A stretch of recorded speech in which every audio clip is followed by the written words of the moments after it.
get your bathroom filled with the hot air and just sit in that room for like 10 minutes. I can't wait for that day when I smile and look at myself smiling and think, oh, holy fucking shit, that looks good. Hey guys, it's October 28th. Just got an email with my doctor note saying that I will need to be off work for 2 weeks minimum. So that's good. Finally, I can submit it to HR. My HR is out of office at the moment. So I'm like, oh my god. Anyway, so that's done. I still didn't get the appointment confirmation about the post-op appointments being booked, but it seems like they are on my surgeon's calendar, so that's good. I don't need to worry about that, so I just need to let my orthodontist know about it. I just got a really helpful message from one of the people who recently had the upper jaw surgery, and they gave me really awesome tips as to what I should be doing. First, if I don't want to get the humidifier with upper jaw surgery, your nose is going to be messed. So guys, I'm going to relay her advice to everyone who is listening, and I feel it's really helpful. So if you don't want to invest in humidifier, what you can do is switch on hot shower, get your bathroom filled with the hot air and just sit in that room for like 10 minutes. That would basically help clear out your nose so you can breathe better. So that's amazing. And then I thought maybe I can just do the, you know, the old school hot water kind of way, where you fill up the bowl with boiling water and then you cover yourself with a towel. I'm not sure if that can be done post-op. I mean, I don't see why not, but I guess when you do that, your nose will start bleeding, because that's another problem that you may be experiencing is when you like bent over. They said that the nose bleeds, maybe like it may be a lot of that, so maybe that scenario isn't going to work. However, what you potentially could do is just get a bowl, like a cereal bowl, fill it up with hot water and just sit next to it like that. I mean, things could be done, so instead of investing in a humidifier, just do something like that. So I thought that advice was just exceptional. Shout out to Nat, thank you so much for giving that advice. And yeah, nosebleeds would be a thing, so I'd need to get a lot of bandages and tape to just basically have that stopping blood from going all over my face. Another thing that I did get is a memory foam travel pillow. Like, I've never had anything like that in my life because I don't travel much, or, you know, I always thought it was like an extra thing, like, you know, not a necessity. But look, I got it, haven't used it, but it's just so soft and it's memory foam and I just love the feel of it. So I thought post-op, when I am to sleep like that at a 90/45-degree angle, it would be nice to have something to lean against, something soft. I hope that it won't be too much because, well, actually the surgery will be on my upper jaw, so I could kind of put some pressure on my lower jaw. I don't think it would be a problem, and just sleeping would be a little bit easier like that. Not just sleeping, also driving home. I've heard that the ride home in a car or any other vehicle is an absolute mission. You just literally be so what do you call it, so nauseous, and my ride home would be like an hour and a half long, so that would be a mission. And in order to make that ride a little bit more bearable, I think that would be a thing to use. And then in my 1 week or 2 week appointment, I'll probably have to, I don't want to get a cab again. I think I'll just have to take the train. I'm not sure I'll be able to do that. I'll have to think about it. I'll see how I feel, but if I am to get it on the train, you know, I think this would be my go-to thing to use. I think this is something that would be helpful. I didn't see anyone using it. Maybe I'm just going crazy, but it just makes so much sense for the post-op recovery. Yeah, this is just something that I wanted to update you on, and no more information other than that yet. One of my friends is having a surgery in a couple days time, and I'm just hoping that things go really well.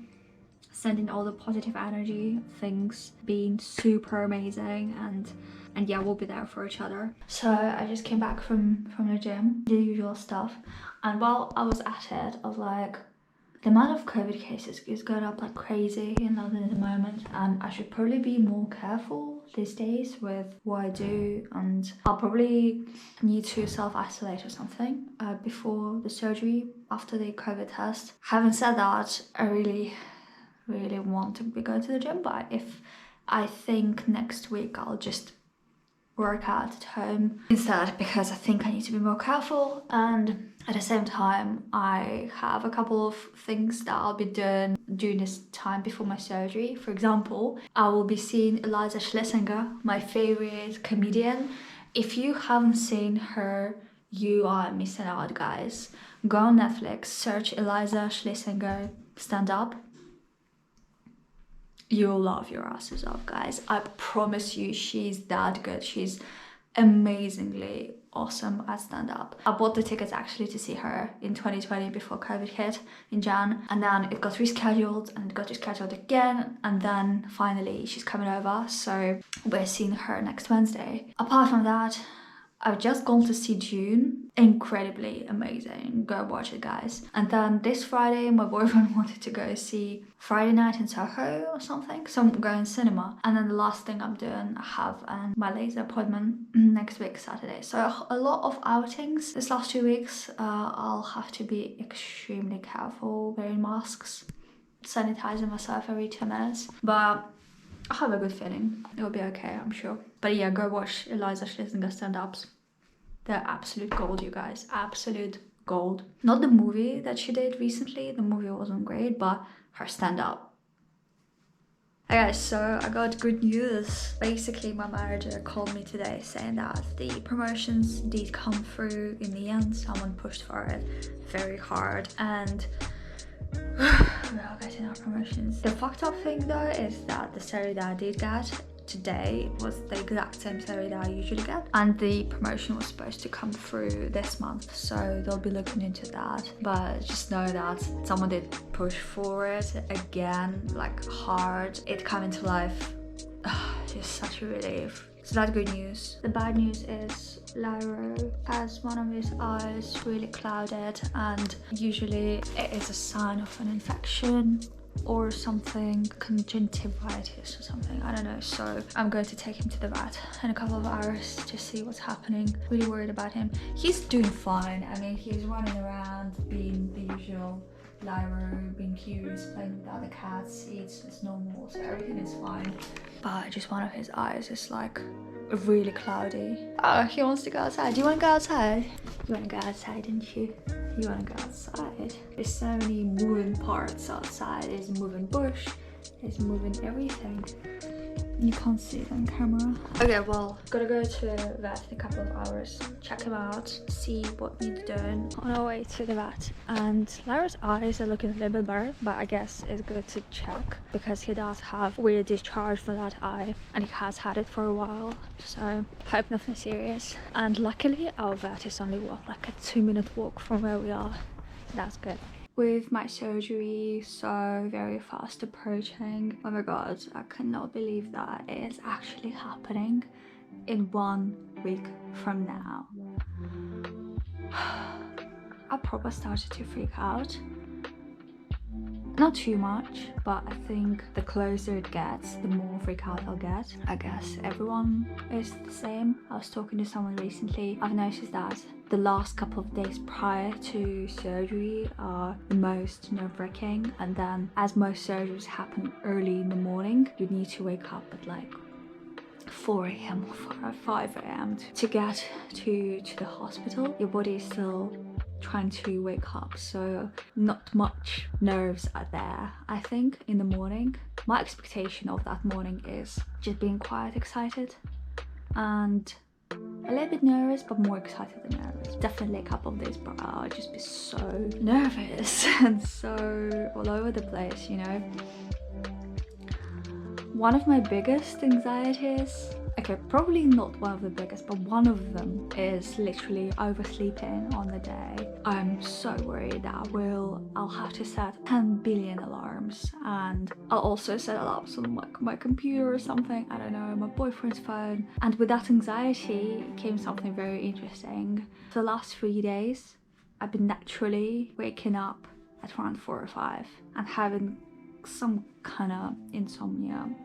So I think my body's trying to tell me it's fine, dude, you'll be able to wake up. See, I'm doing it and not any alarms. Yeah, I think it will be fine. Of course it will be fine. But imagine not waking up and then not getting there and then just everything going to shit because of that. Oh my god. By the way, I still haven't updated my insurance company. I need to send them an email. I'm gonna send them updates today, because if I don't, I'll just not do it again, you know, for a whole week. I was supposed to do it last Monday. I did book another appointment. It has been preemptively booked with my orthodontist for the 9th of December, depending on her availability, but it should be able to happen. That would be like 1 month appointment, 1 month post-op kind of thing. But what I wanted to bring up today the most is one of the biggest reasons why I'm going ahead with the jaw surgery, and that is my smile. I've never ever been able to smile a bit or like widely without being self-conscious about how I look. While my orthodontics was done really well when I was growing up, they camouflaged my underbite very well. You can't see anything when I talk like that. It only shows when I smile. So smiling's been a big deal for me, and these days, especially like on client calls and Zoom calls, when you see yourself constantly, you're being reminded of it. And every time you try to smile and be nice and casual, it just feels wrong. I know I do. Every time I try to smile, I'm like looking away or like trying to find an angle where it doesn't show as much, and I feel it's ridiculous that we do that, and we do that because it's just so obvious to us. Maybe it's not that obvious to other people, it just looks weird, just doesn't look good at all, looks far from good. I can't wait for me to be able to smile without thinking of how I look when I do. This is my biggest reason, this is my biggest expectation, to have a normal smile that makes sense, that makes me look attractive, that makes me not even look attractive, that makes me look normal, that makes me look that nothing is wrong with me, that just, you get it guys, I don't need to explain it. So I'm really hoping that will be the case. I'm really hoping that the movements that will be made will enable that, because that is one biggest thing. This is the only reason truly why I'm going for it, because like I said, everything else is fine. You can't see anything really. When I talk, you see that my bottom lip is bigger than my upper lip, and you see that this part is more dominant than that, but it doesn't truly concern me as much. It doesn't look bad, it just looks whatever, you know, so it doesn't truly bother me. But the smile, I can't wait for that day when I smile and look at myself smiling and think, oh, holy fucking shit, that looks good. I feel so jealous of people that do that without even thinking about it. And yeah, by the way, Lyra is fine. They did a couple of tests to check if there's anything wrong with the eye. Nothing was wrong. They did give us some eye drops to give to him, so that's something we're doing. And he's back to normal, he's fine.